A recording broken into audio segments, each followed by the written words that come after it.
Hey, this is Jim Dodson, the Florida Bike Guy. Are you having any interest in doing national or international travel with your spouse or a close friend? My good friend Patty Huff is our guest today, and Patty and her husband at the age of 55 made a major life decision and started being bike travelers. We're going to talk about that transfer, how she got started, and where they've been. They've been literally all over the world, well, all over Europe. So Patty, how are you? Yeah, good, great. Thank you. Patty and I serve on the Florida Bicycle Association together. Patty's the current president. They live down in Everglades City, correct? Yes. And has a unique experience having lived down there a long time. Her husband's a retired or still working fishing guide? Sort of still working fishing guide, yes.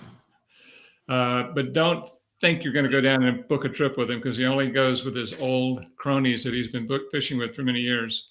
So Patty, I sort of tipped everybody off that you had sort of a life change experience at 55 and decided you're going to be a cyclist. How'd that happen?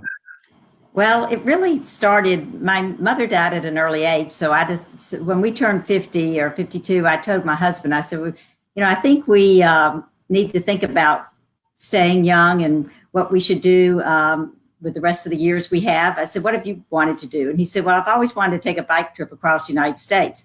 At that time, we didn't really own a bike. And I said, well, okay, that sounds good. We need to buy a bike. And so I researched it. We bought some Cannondales and we set out a goal of starting in June of 2000 when we were just turning 55 that year. So we started out from Everglades City and just started pedaling day by day, but we had to prepare a little bit for it.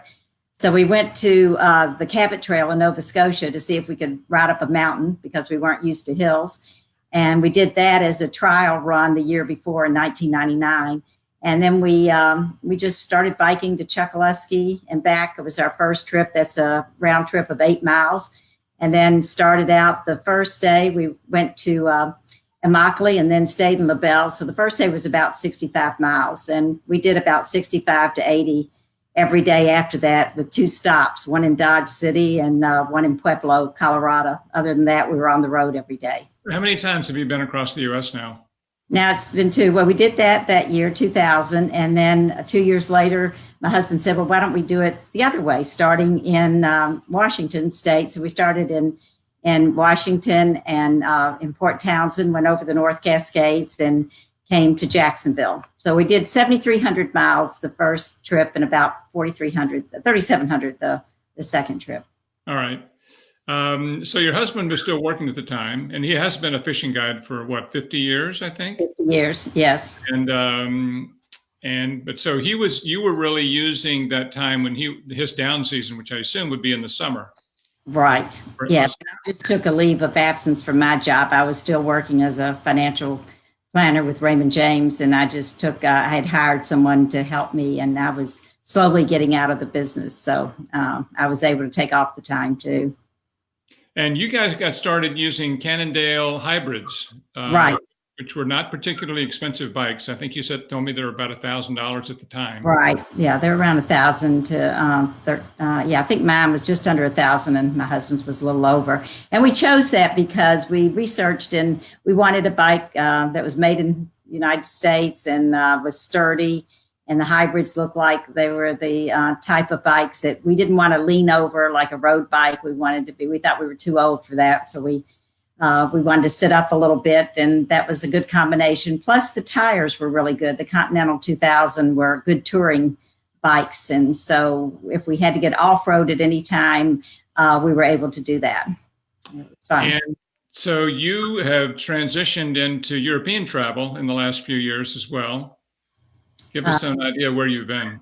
Well, actually, it started our trip across the United States when we were outside of Pueblo in Colorado. We ran into a couple that were from the Netherlands, and we rode with them for about 3 or 4 days. They were on the adventure cycling cross-country route, and they asked us to come to Europe the next year in the year 2001. So we thought, well, that sounds like a great idea. So we went over there the following summer and spent time with them going through the Netherlands and Germany and Switzerland, France and Spain. And we took a train back to Rotterdam and then went back to their home. So that was our first European trip, and we enjoyed it so much that we went 3 years after that and met them again and went with them through Italy and Slovenia, Austria, Germany, and Switzerland.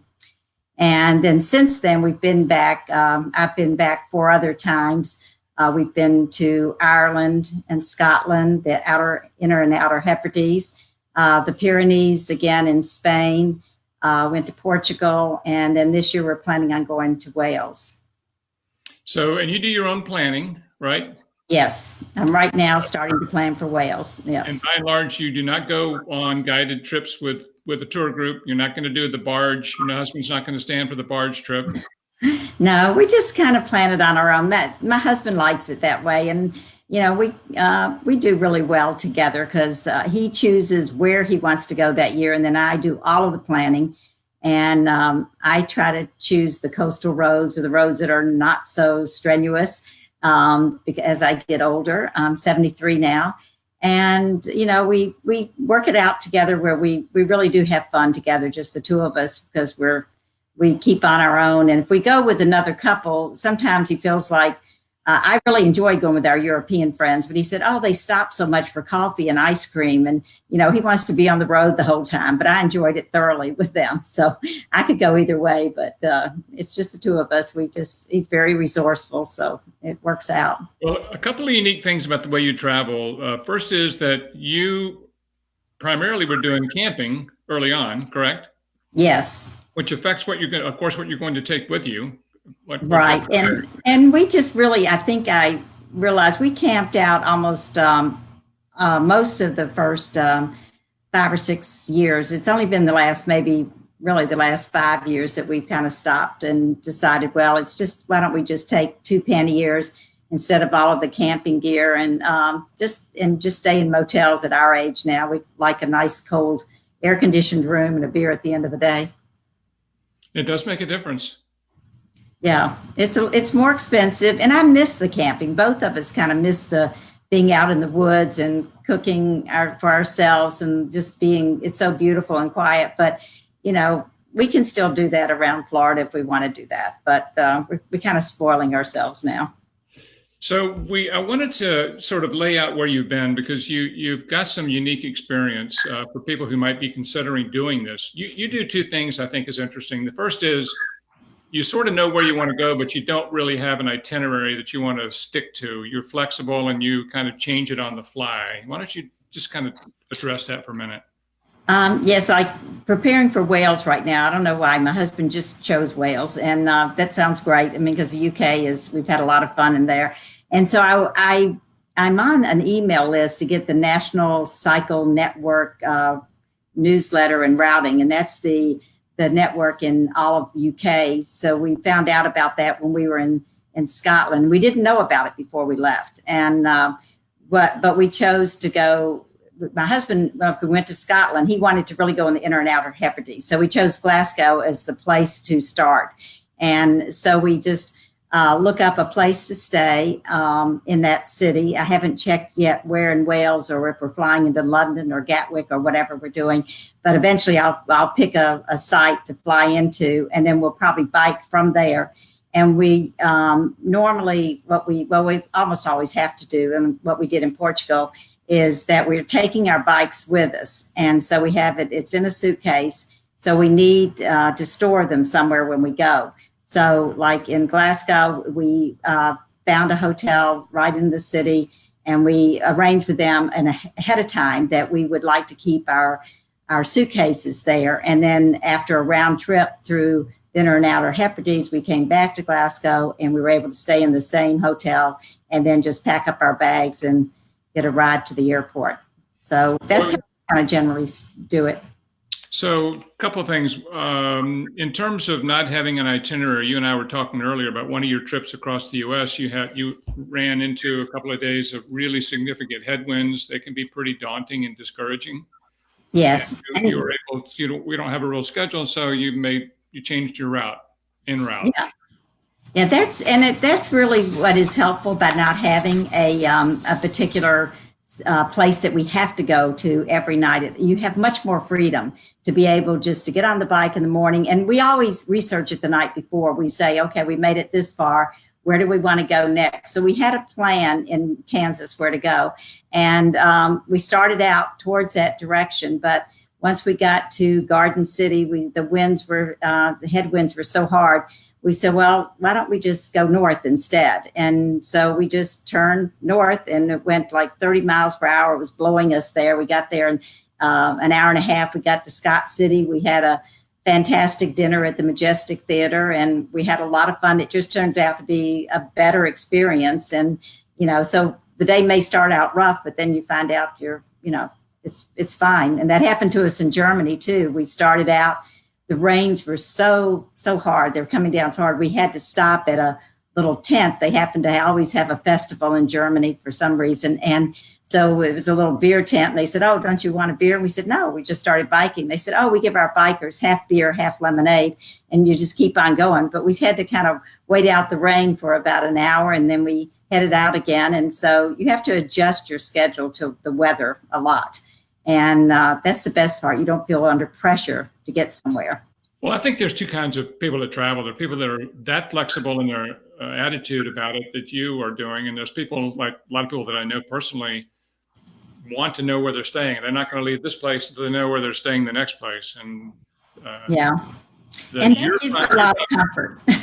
Well, yeah, but your kind of travel lends itself to a lot of experiences, because you and I were chatting and preparing for today about you get to some place and you can't find a place. You thought you were going to go 65 miles and find a hotel, and suddenly there's a festival going on. That happened in Idaho one time. Yeah, that's actually, and actually that we've had to call ahead a few times in the United States. We were around, I remember going around New York, around Lake Champlain, and we couldn't find anything. There was festivals all over the place there, and it was very, very difficult to find a place to stay. So sometimes you have to go an extra 20 miles. And that's really a hassle when you're very tired and you've already gone 80 miles and they tell you, oh, I'm sorry, there's no place to stay, and we have to go another 20. And so that's the downside of it. And it did happen in Scotland too. We were planning on staying in the Isle of Skye. We were just leaving from the Outer Hebrides and going to Skye, and we had to go through the whole island. It's a very long island. We stopped at all sorts of places. That was the Highland Games, and we had no idea. So we just got on the last boat, the last ferry to go to the next place, which was Malig.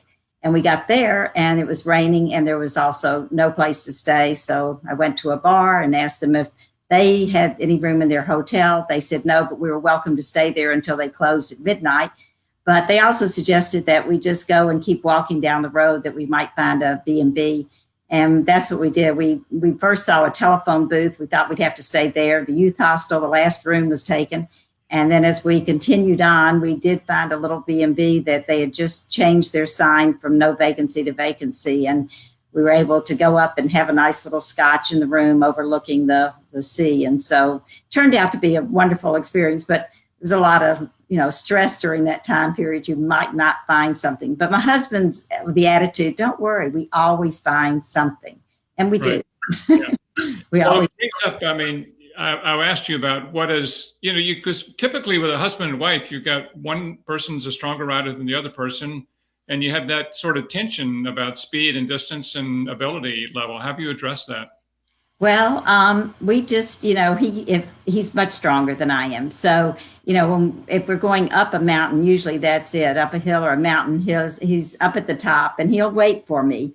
And, I plod along and I finally reach up, get to the top with him. And then he goes faster downhill and he always has to wait for me. The only time it's a problem is when I tell him, when we get to a fork in the road, please wait. And I used to get a whistle, but he can't hear a high pitched sound. So it doesn't work, the whistle. So sometimes I've gotten to a fork in the road and have no idea where to go. And I thought, well, I'll just sit here.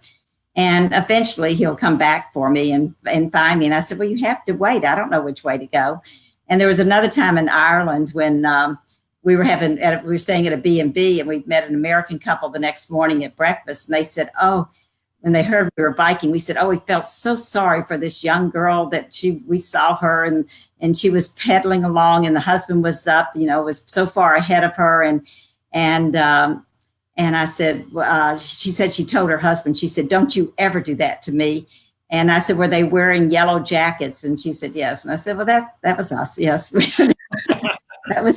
We were the ones that were out there pedaling along slowly. So it works out. He waits for me and I just decide I can't go any faster, but he has this flatland.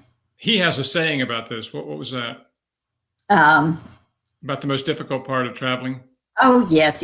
Well, he just says, a lot of people ask him, how do you travel this way and everything? And he said, well, the hardest thing is to find somebody that wants to travel with you, to find a companion or someone you love that's going to travel with you, because that is the hardest thing. I know a lot of friends that don't have anyone to go with, and it does make it a lot easier that we both enjoy it so much. And we had no idea when we got married over 35 years ago that we'd be ending up biking together, or neither one of us had done any biking really before age 50. So, we had pedaled around town a little bit to go to the grocery or with Kmart bites, but nothing long distance. But now it's our life now.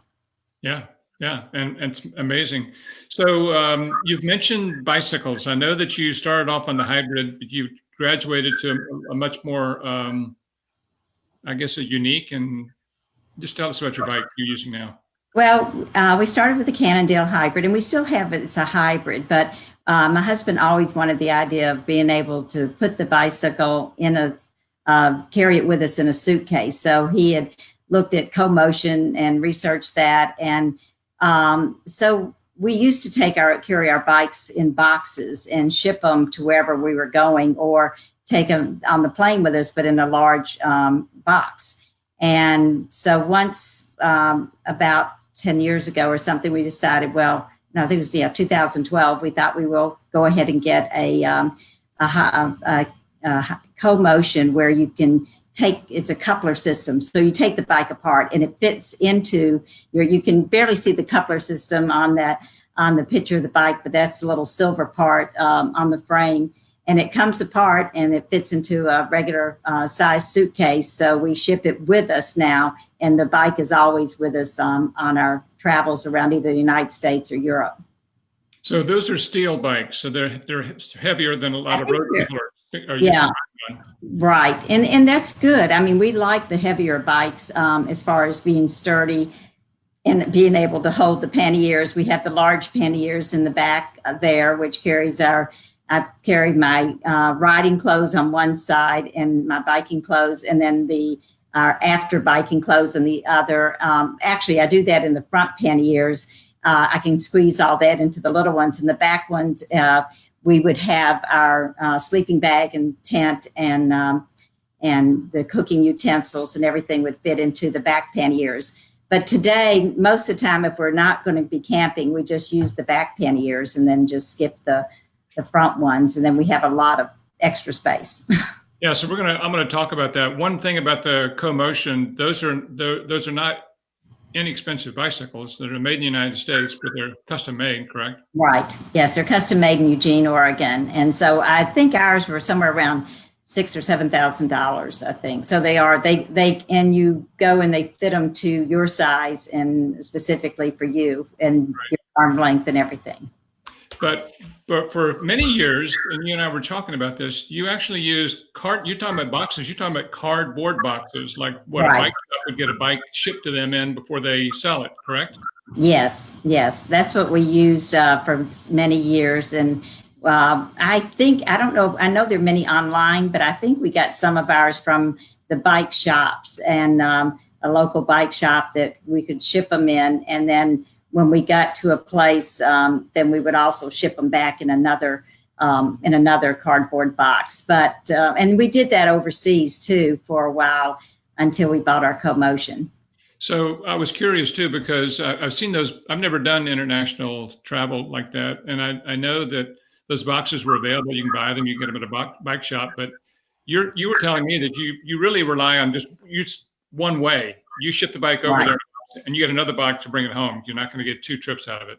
Right. The ones we got wouldn't survive probably a round trip. So going to Holland, we flew into Amsterdam. We just took the bikes out of the box, and just in Holland too, you can bike on any pathway as you're leaving the airport. And then we just discarded the boxes at the airport there. And then friends of ours arranged to have other boxes for our bikes coming back. So it helps if you have a connection with a bike shop or someone that can help you with that. So we've got the bikes and the boxes. Talk about your budget. What do you budget for your trips? Give somebody an idea what these trips cost. Okay. Well, we like going to Europe.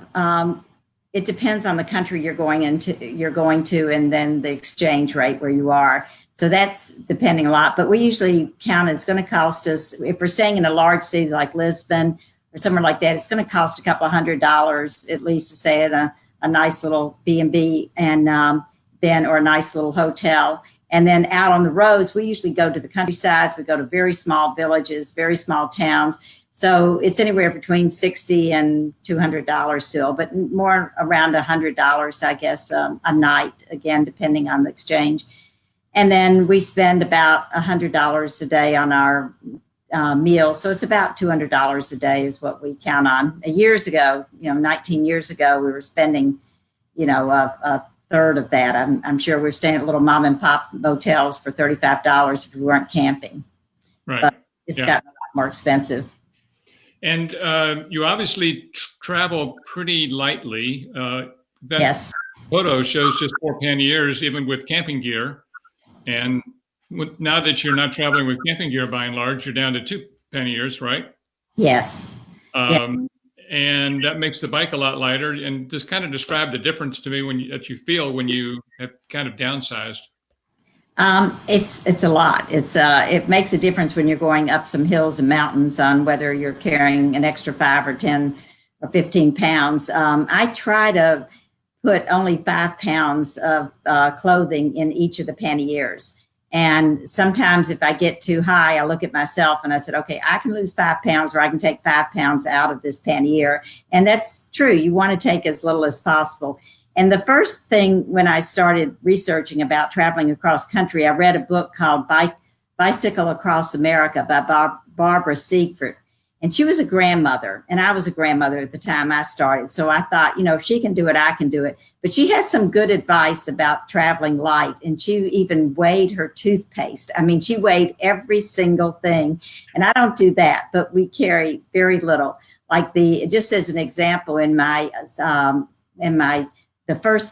handlebar bag, we use a removable one because when we want to go into a restaurant or anything, most of the time we don't we carry a lock for our bikes, but most of the time we don't have to do it. But it's a removable handlebar bag, so it becomes your purse as you go into it. And there I just carry everything very light. I used to have a very light camera before I got an iPhone, but I'll carry my iPhone and my wallet very light, very lightweight. That'll have everything in a very small wallet. Wet ones, a little tiny medical kit with me of just basically Band-Aids and something to, Neosporin or something just to catch any cuts you may have along the way. Then I'm thinking with a handlebar bag, I probably don't carry much more in there, and maybe a little notebook to write notes. And then in the panniers, I just carry as light as possible. I think 3 shirts is enough for biking. I always wear long sleeve to protect myself against the sun. And if it's cold, then I may wear some long biking shorts. But normally I carry 3 biking shorts, 3 tops, 3 pairs of socks. You can get Crocs, very light sandal Crocs that can go in and out of the shower, but also you can walk to dinner with, dress up in. Lightweight tennis shoes if you want to do any hiking or anything. But everything is lightweight now, especially with Patagonia clothing.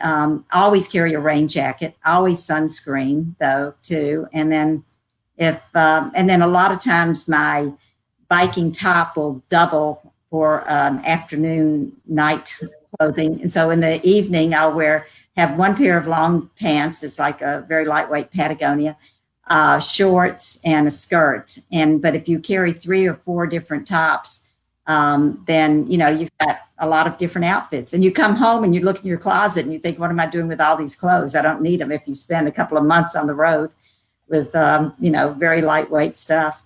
So you can get it to work.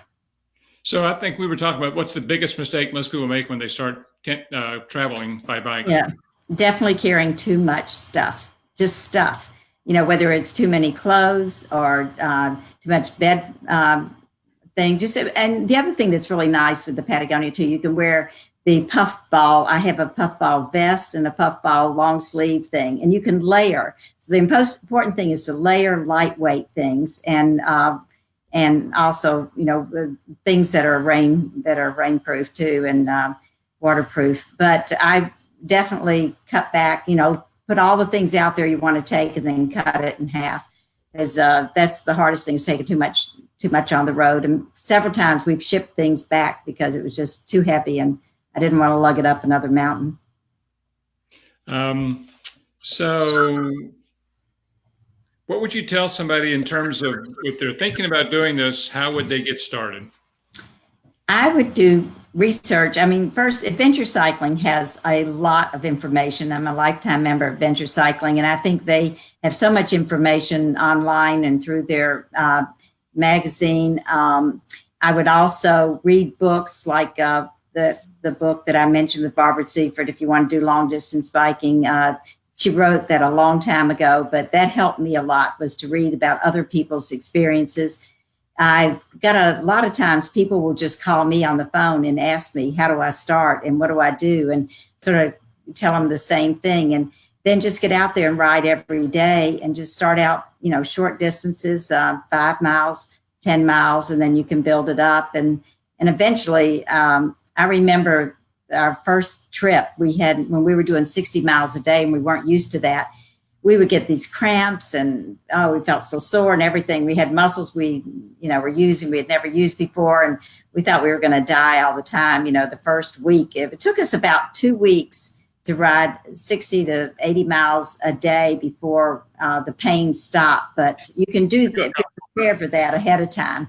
Yeah. And, we did take Advil a lot or something at night to release the pain. But I think if you can just start out at your home and do more, we didn't prepare as much as we should have. But now I can get on my bike and do 40, 50 miles and it doesn't even faze me. Somehow my muscles remember that they were once strong. And so I can do it now, but it takes a while to get used to it. So how many miles are you averaging in your trips typically now?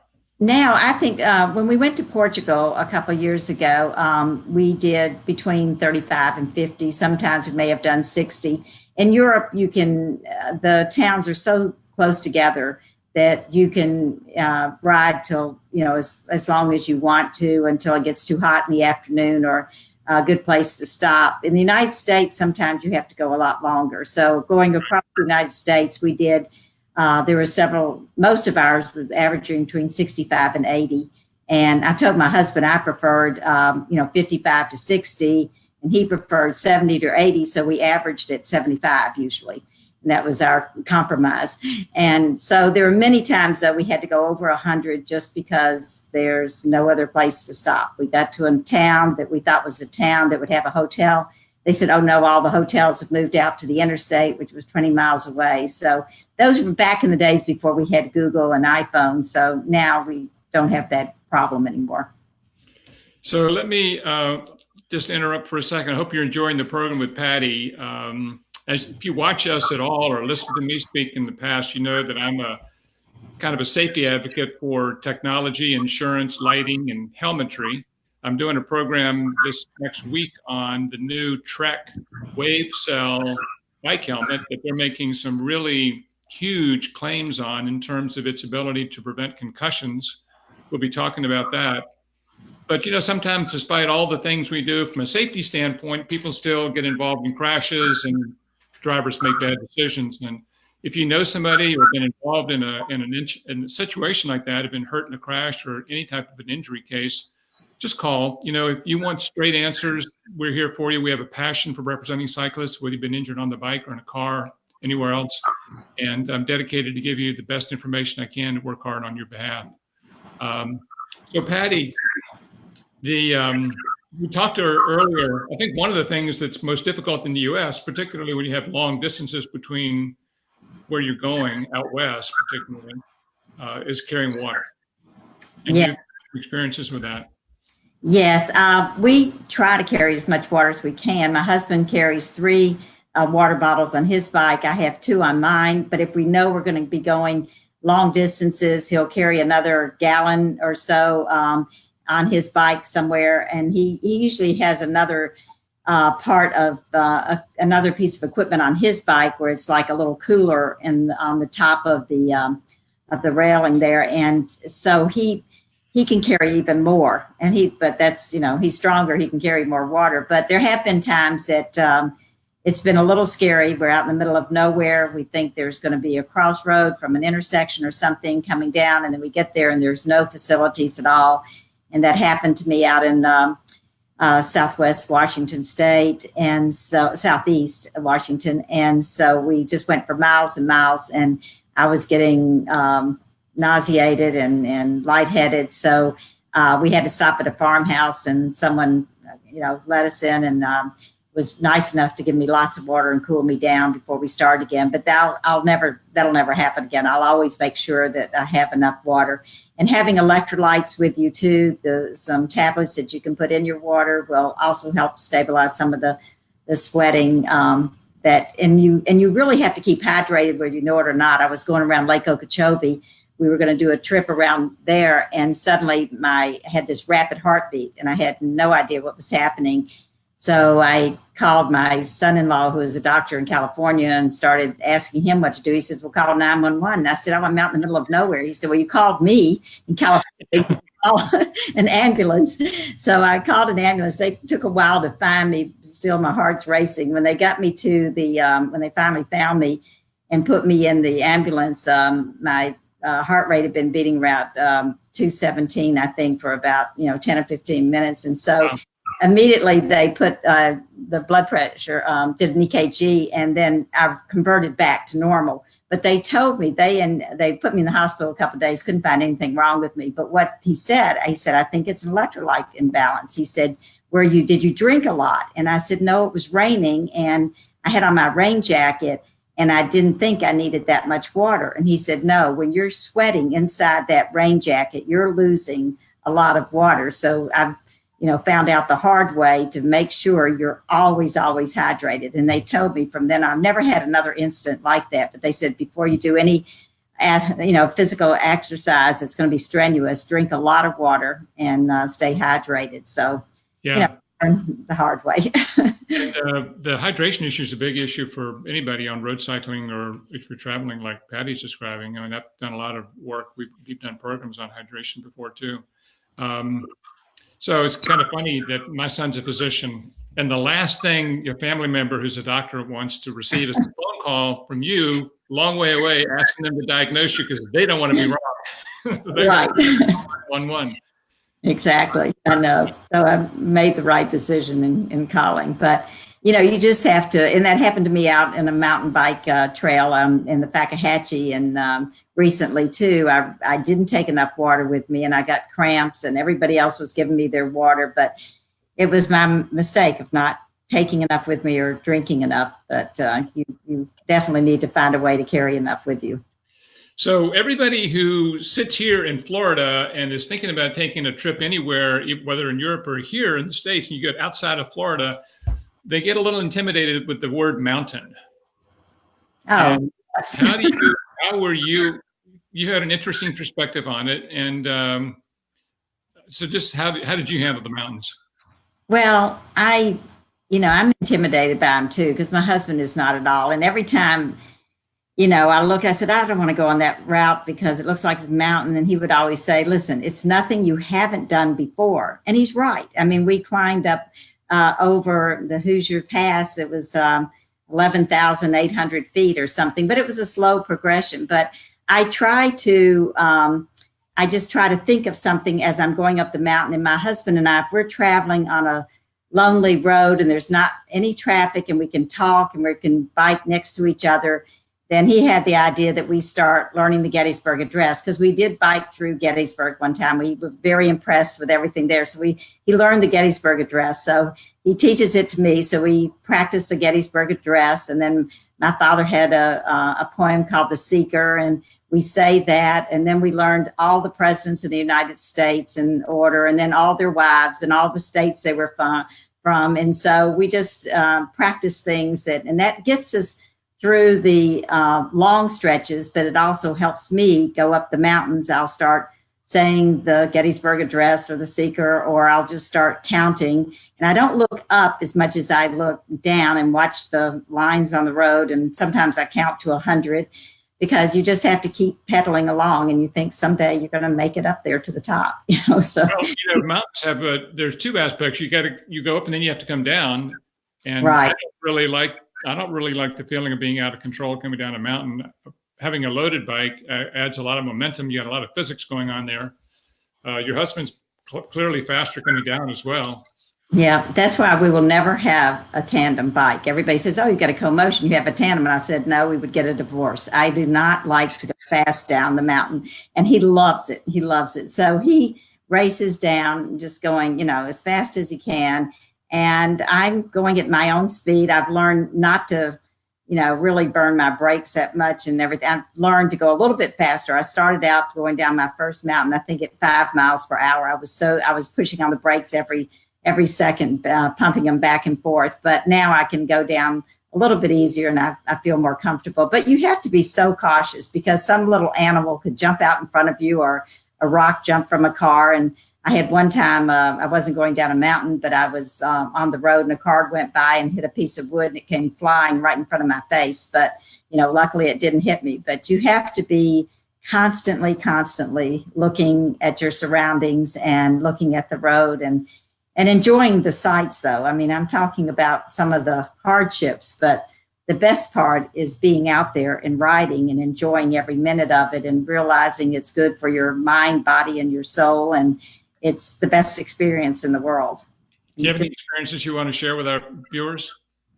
Any particular experiences? Yeah. They're just, it's wonderful. I mean, after my husband and I have been talking about maybe doing one more bike trip across the United States. And I'm really for that, because I feel like it takes 2 or 3 weeks to be on the road to get into the rhythm of biking for so many miles every single day. When you just go for 2 weeks or 3 weeks, you're just getting started and just feeling comfortable. But there's just so many wonderful times just crossing over the Big Sky Mountains in Montana. There's just nothing like it. Or through the sunflower fields in France and Germany. It's wonderful. Every part, and the best part of going to Europe, especially, is meeting the people, the culture, the food, and when you go on a bike, they receive you a little bit differently than you just driving up in a car. And they're just wonderful. Everybody's so generous and really welcome you, and you get to experience so much more by bicycle. That every place we've been, we've had a great experience. We love Ireland, we love Scotland, we love Portugal, we love it all. So every part of it's been wonderful. But the safety part is the most important part, I think, that we're always conscious of. Well, and you told me earlier that you sort of became aware of how safety conscious and what the infrastructure they've done in Europe to assist cyclists, which kind of drove you to join the Florida Bicycle Association after one of your trips.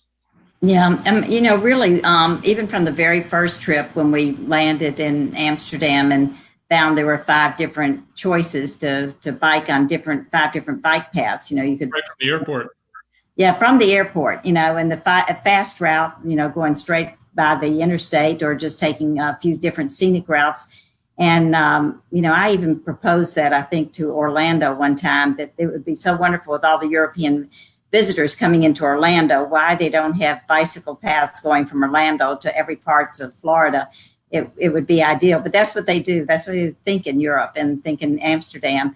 And so it was so safe, and they even had little stop signs, and and I took signs of places all over Europe where they were designed specifically for bike paths in Europe.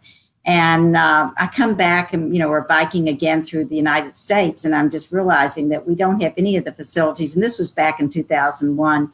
I mean, things are changing a lot now with rail trails and more trail towns throughout the country. And Everglades City was just designated a trail town, so we're very excited about that. But this is what we need. We need more trail towns, more place connectivity between the towns through individual bike things. But that's when I noticed, I said, I'd like to try to work on something in the United States. And so I did, like I said, I joined Adventure Cycling and other the League of Bicyclists and American Trails, and then also joined the Florida Bicycle Association early on, and then just mainly for the safety factor. We're pushing for safety for everybody out there, and it's safety for the motorists too, if we have separated pathways or wider bike lanes. So that's what I think is the most important thing, that we don't want anyone else out there getting hurt.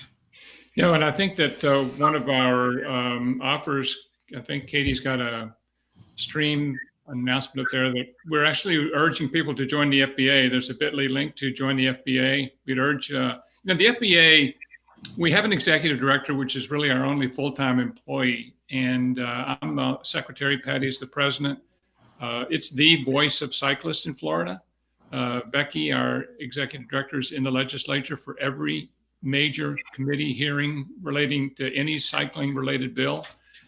We have some opportunities this year to get some distracted driver legislation done. There's some other things we're working on. So we would urge, we really live by individual memberships, which are only $25 or $30, I think, for a couple. So if you're watching this, we'd love for you to go join. We need you and you need us. So take the advantage to join the FBA today. Patty, you've been a great guest. I appreciate the opportunity. I can spend more time talking to you. Thank you. It's a lot of fun, and I can't wait to get back out there. Thank you very much. We'll see you Friday at the next meeting. Yes. Thank you. Right. Bye. Bye-bye. That's it from the Florida Bike Guy. Be safe.